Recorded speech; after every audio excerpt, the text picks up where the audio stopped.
আসসালামু আলাইকুম। মিতা মুস্তাফা আমন্ত্রণ জানাচ্ছি এনটিভির মধ্যাহ্নের খবরে। সাবেক বাণিজ্য মন্ত্রী টিপু মুন্সিকে গুলশান এলাকা থেকে গ্রেফতার করেছে র্যাপিড অ্যাকশন ব্যাটালিয়ন র্যাব। বুধবার রাতে র্যাব সদর দপ্তর থেকে পাঠানো এক খুদে বার্তায় এই তথ্য নিশ্চিত করা হয়। র্যাব জানায়, বৈষম্য বিরোধী ছাত্র আন্দোলন কর্মসূচি চলাকালে গুলিবিদ্ধ হয়ে মুসলিম উদ্দিন মিলন নিহতের ঘটনায় দায়ের করা মামলায় গুলশান এলাকার একটি বাসা থেকে তাকে গ্রেফতার করা হয়। 5ই অগস্ট সরকার পতনের পর থেকেই আত্মগোপনে ছিলেন টিপু মুন্সি। দেশের স্বার্থকে প্রাধান্য দিয়ে সব দেশের সাথে সমানভাবে সম্পর্ক রাখতে চায় বিএনপি। রাশিয়ার রাষ্ট্রদূত আলেকজান্ডার মন্টিটাস্কির সাথে বৈঠকে দলের এই অবস্থান তুলে ধরেন দলের মহাসচিব মির্জা ফখরুল ইসলাম আলমগীর। সকালে বিএনপি চেয়ারপারসনের গুলশান কার্যালয়ে এক বৈঠক অনুষ্ঠিত হয়। কতদিনের মধ্যে বাংলাদেশে নির্বাচন হবে রাশিয়ান রাষ্ট্রদূত এই বিষয়ে জানতে চাইলে বিএনপির তরফ থেকে তাকে জানানো হয়, নির্বাচন কমিশন সহ যেই প্রতিষ্ঠানগুলোর সংস্কারের জন্য অন্তর্বর্তীকালীন সরকারকে যৌক্তিক সময় দেওয়া প্রয়োজন তা তারা দিতে চান। বৈঠক শেষে ব্রিফিং করেন বিএনপির স্থায়ী কমিটির সদস্য আমির খসরু মাহমুদ চৌধুরী।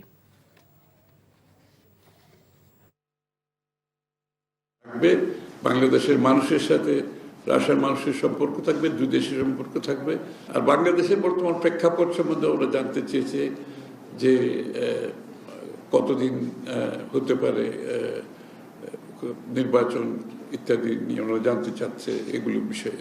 তা আমরা বলেছি, আমরা তো ইতিমধ্যে আমাদের অবস্থান পরিষ্কার করেছি, যত শীঘ্রই একটি নির্বাচিত সরকারের কাছে হস্তান্তর করা যাবে। আমরা কোনো টাইম ফ্রেম জানতে চাইছি, আমরা কোনো টাইম ফ্রেম বলিনি। বন্যার খবর জানতে আমরা যাচ্ছি কুমিল্লায়। সেখানে আছেন আমাদের স্থানীয় প্রতিনিধি মাহফুজ নান্টু। নান্টু, আপনি যে এলাকায় আছেন সেই এলাকায় বন্যার পরিস্থিতি এবং আশ্রয় কেন্দ্রের অবস্থা কেমন দেখছেন আমাদেরকে জানাবেন। মিতা, আমি আপনাকে প্রথমে জানিয়ে রাখি যে কুমিল্লা জেলায় এই বন্যায় 700-র বেশি আশ্রয় কেন্দ্রে মানুষজন আশ্রয় নিয়েছেন। গত এক সপ্তাহ ধরে যে বন্যা বিরাজমান কুমিল্লা জেলায়, সে বন্যার পানি এখন কিছুটা নামতে শুরু করেছে। বলা যায় বন্যা পরিস্থিতি কিছুটা উন্নতির দিকে।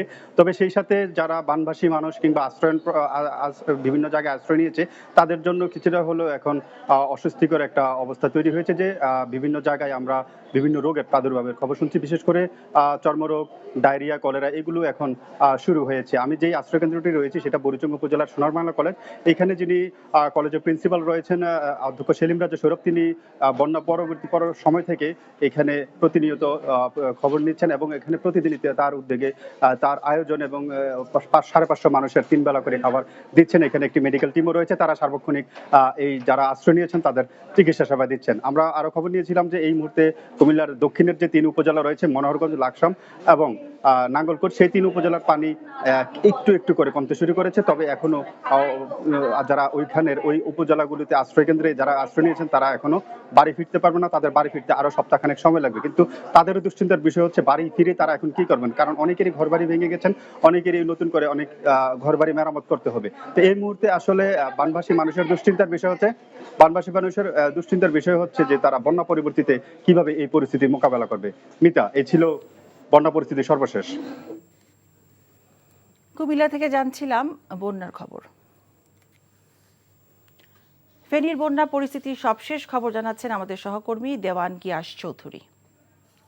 গত 9 দিন ধরে ফেনীর বিভিন্ন উপজেলা এভাবেই পানির নিচে তলিয়ে আছে। তো আপনারা যদি খেয়াল করেন, আমি যে জায়গাটিতে দাঁড়িয়ে আছি এটি হচ্ছে ফেনী জেলার দাগনভূঞা উপজেলার বীর অলি ইউনিয়ন, এবং এই ইউনিয়নে আপনারা যদি দেখেন এটি একটি প্রধান সড়ক এবং এই সড়কে অনেক অনেক মানুষ প্রতিদিন যাতায়াত করেন, কিন্তু গত কয়েকদিন পানি থাকার কারণে আসলে তারা ঠিক মতো চলাফেরা করতে পারছিল না এবং এই পথে শুধুমাত্র ট্রাক্টরই একমাত্র বাহন ছিল।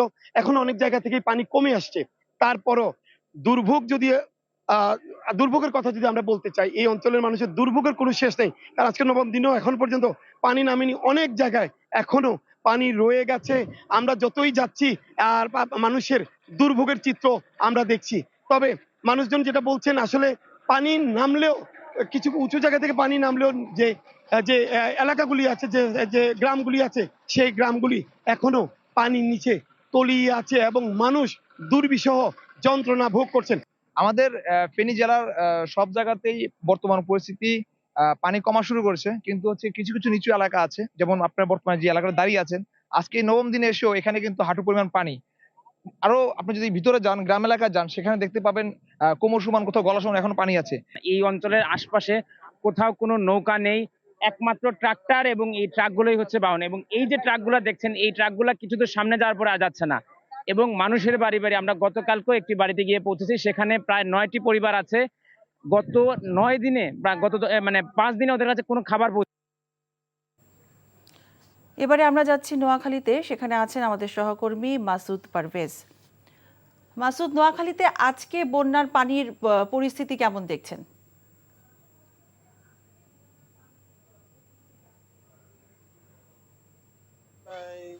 আমার পিছনে দেখতেই পাচ্ছেন একটা, আমি আশ্রয় কেন্দ্রের সামনে দাঁড়িয়ে আছি। এইটা নোয়াখালীর বেগুমুঞ্জ সরকারি পাইলট উচ্চ বিদ্যালয় আশ্রয় কেন্দ্র। আমার পিছনে এই যে পানি দেখছেন, এখানে কিন্তু প্রায় হাঁটু পরিমাণ পানি ছিল, এখন কিন্তু অনেক কমে এসেছে। প্রত্যন্ত অঞ্চলে অনেক পানি কমে গেছে, তবে দুর্গত এলাকায় যে বিশেষ করে যে কথাগুলা বেশি অভিযোগগুলো আসছে, সেখানে কিন্তু প্রত্যন্ত অঞ্চলে অনেকে ত্রাণ পৌঁছাতে পারছে না। ত্রাণ পৌঁছাতে না পারার কারণেই আশ্রয় কেন্দ্রের মানুষ একটু হাহাকার করছে। তবে প্রশাসন এবং সিভিল প্রশাসন এবং পুলিশ প্রশাসনের প্রতি তারা জোর দাবি জানাচ্ছে যে তারা যেন আশ্রয় কেন্দ্র গুলাতে যেন সঠিক পরিমাণের খাদ্য পরিবেশন করতে পারে। তো আমি নোয়াখালী জেলা প্রশাসন আমার সাথে কথা বলেছেন, আমি কথা বলছি তাদের সাথে। তারা আমাকে জানিয়েছেন যে বর্তমানে যে পানি কমে যাওয়ার সাথে সাথে এখানে যে স্বাস্থ্য ঝুঁকি রয়েছে, স্বাস্থ্য যারা আশ্রিত অবস্থায় তাদের স্বাস্থ্য ঝুঁকি রয়েছে, তাদের মধ্যে 124টি মেডিকেল টিম কাজ করছে সরকারিভাবে, আর বেসরকারিভাবে প্রায় এই 16টি মেডিকেল টিম কাজ করছে। সেখানে আমাদের বর্তমানে নোয়াখালীতে প্রায় 26 লক্ষ লোক, 21 লক্ষ লোক এখনো আশ্রয় কেন্দ্রগুলোতে ঝুঁকির মধ্যে আছে, আশ্রয় পানিবন্দী হয়ে আছে। সেখানে প্রায় 1,26,000 লোক এখনো আশ্রিত অবস্থায় আশ্রয় কেন্দ্রগুলোতে অবস্থান করছে। তো আমি যেটা জানাতে চাইছি, সেটি হচ্ছে নোয়াখালীর কোম্পানিগঞ্জে ইতিমধ্যে একটা স্লুইস গেট ভেঙে গেছে। ওই এলাকার আরেকটা ব্রিজ পাটল ধরছে, যেটা যদি পুরোপুরি ভেঙে যায় তাহলে নোয়াখালীর প্রত্যন্ত অঞ্চলে সমুদ্র থেকে লোনা পানি ঢুকবে, সেখানে ফসলি জমি, সেখানে আপনার মাছের ঘের, মানুষের অনেক ক্ষতি হতে পারে। তো আমি আমি আপনার মাধ্যমে জানাতে চাচ্ছি যে নোয়াখালী যে সার্বিক বন্যা পরিস্থিতি, সেখানে কিন্তু আমাদের উন্নতি বলতে হবে। এই ছিল নোয়াখালী সর্বশেষ সংবাদ। নোয়াখালী থেকে জানছিলাম বন্যার সবশেষ পরিস্থিতির খবর। বাংলাদেশ ক্রিকেট বোর্ড বিসিবির সভাপতির দায়িত্ব নেওয়ার পর ফারুক আহমেদের নেতৃত্বে বোর্ড পরিচালকদের নিয়ে আজ বসছে প্রথম সভা। মিরপুরে বিসিবির কার্যালয়ে বিকেল 3টায় শুরু হবে এই সভা। এই সভার মাধ্যমে বেশ কিছু গুরুত্বপূর্ণ সিদ্ধান্ত নিতে পারে বিসিবি। এর মধ্যে অন্যতম স্ট্যান্ডিং কমিটির রদবদল। জালাল ইউনুস পদত্যাগ করার পর ক্রিকেট পরিচালনা বিভাগের চেয়ারম্যানের পদ শূন্য হয়ে পড়ে। ধারণা করা হচ্ছে দায়িত্ব পেতে পারেন নতুন পরিচালক নাজমুল আবেদিন। সভায় শেখ হাসিনা স্টেডিয়াম নিয়ে আলোচনা হবে। সরকার পতনের পর বেশিরভাগ পরিচালকরাই গা ঢাকা দিয়েছেন। আগের 2 সভায় অনুপস্থিত ছিলেন অনেকেই। এদিন উপস্থিত না থাকলে নিয়ম অনুযায়ী বেশ কয়েকজন পরিচালক নিজের পদ হারাবেন। মেয়েদের টি20 বিশ্বকাপের প্রস্তুতি, জাতীয় ক্রিকেট লিগ, বিপিএল এবং হাই পারফরমেন্স বিভাগের ক্যাম্প নিয়েও আলোচনা করা হতে পারে।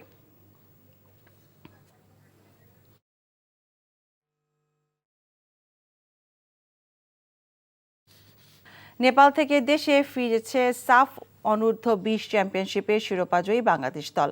4:35 নাগাদ হযরত শাহজালাল আন্তর্জাতিক বিমানবন্দরে এসে পৌঁছবে চ্যাম্পিয়ন দলটি বহনকারী বিমানটি। কাঠমান্ডুর দর্শক গ্যালারি স্তব্ধ করে নেপালের বিপক্ষে 4-1 ব্যবধানে প্রথমবারের মতো এই শিরোপা জিতেছে বাংলার তরুণরা। টুর্নামেন্টে এর আগেও 3বার ফাইনাল খেলে বাংলাদেশ, হারের স্বাদ পেয়েছে প্রত্যেকবারই। 2017 সালে নেপালের বিপক্ষে হারের পর 2019 এবং 2022-এ দুবারই ভারতের বিপক্ষে হেরে যায় যুবারা। এ নিয়ে সাফের বয়সভিত্তিক ছেলেদের আসরে বাংলাদেশের 2টি শিরোপা এলো। 2015 সালে অনূর্ধ্ব 16 আসরে সিলেটের ট্রফি জিতেছিল সাদুদ্দিনরা। কাঠমান্ডুর মাঠ বাংলাদেশের জন্য পয়মন্ত। 1999 SA গেমস, 2022 সালে মেয়েদের সাফের শিরোপা এসেছিল। মাঝে নারীদের বয়সভিত্তিক আসরের শিরোপা ঘরে ওঠে।